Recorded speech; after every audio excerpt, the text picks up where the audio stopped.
They say a mother's heart never closes its doors. But that night, mine was shut.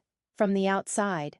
When your own children tell you to leave your home, you don't cry right away. You just forget how to breathe.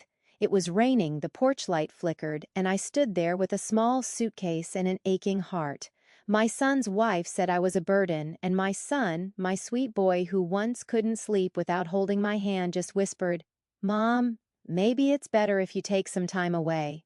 I looked around that house, my house, and saw no trace of me anymore. The photographs were gone, my cushions replaced, my memories erased.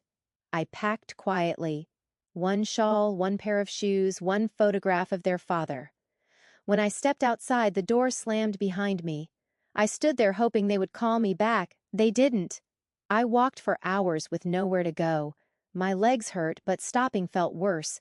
I ended up near a bus terminal, sat on a cold bench, and wrapped my shawl tighter. Every passing bus made me flinch.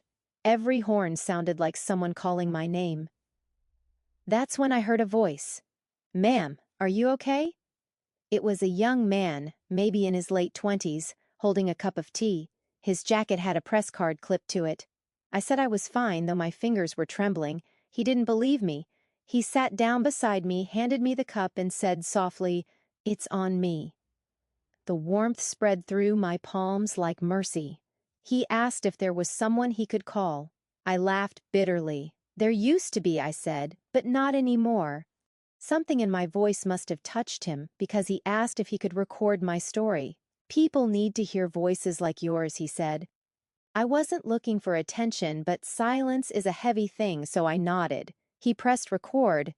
"Tell me your name," he said. "I'm Saira," I replied. "Mother of 2, at least I thought I was." And I told him everything, about raising my children alone after their father died, selling my jewelry to pay their school fees, skipping meals so they could eat, and the pride I felt when they became successful, and the heartbreak when success turned them into strangers. I spoke of nights spent praying for them and the day they told me to go.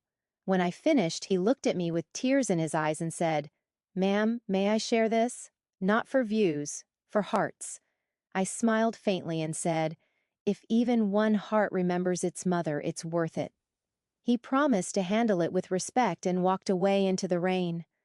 That night I couldn't sleep. The bench was hard, the sky my roof, but my chest felt lighter. I had spoken my truth. When dawn came, I went to buy a newspaper with the few coins I had left.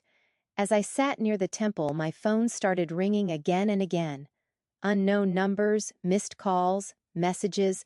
I ignored them until a newspaper vendor stared at me and said, "Aren't you that lady from TV?" I frowned. "TV?" He turned the portable screen toward me. And there I was, sitting on that same bench. "Speak." Ing softly into the camera. The headline read, "Abandoned Mother's Story Breaks the Nation's Heart." My hands trembled.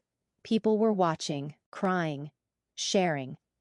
Within hours, my face was on every channel. While the country listened, so did my children. The young journalist sent me a photo, my son and daughter watching the TV, frozen. The caption said, "They saw your face on every channel." That line cut deep, yet healed me at the same time. By evening, my phone rang again. It was my daughter. She was crying. "Mom, we didn't mean it. Please come home." My son's voice followed, quiet and ashamed. "Mom, people are calling, reporters, neighbors. Please come back before this gets worse." Before this gets worse? Not because they loved me. I said nothing. Silence sometimes speaks louder than shouting. 2 days later, the journalist invited me to speak live on TV. "They want to hear what forgiveness sounds like," he said. The studio lights were bright. Too bright for someone used to the dark and weak. More voices joined. Mothers, fathers, grandparents forgotten by their families. And with every story told, I felt my own heart healing. People began recognizing me in the streets. They'd stop and say, "You remind us of our mothers." I'd smile and reply, "Then call her before it's too late." 1 month later, a letter arrived. No return address. Inside, a short note. We're proud of you, Mom. Thank you for teaching us what love really means.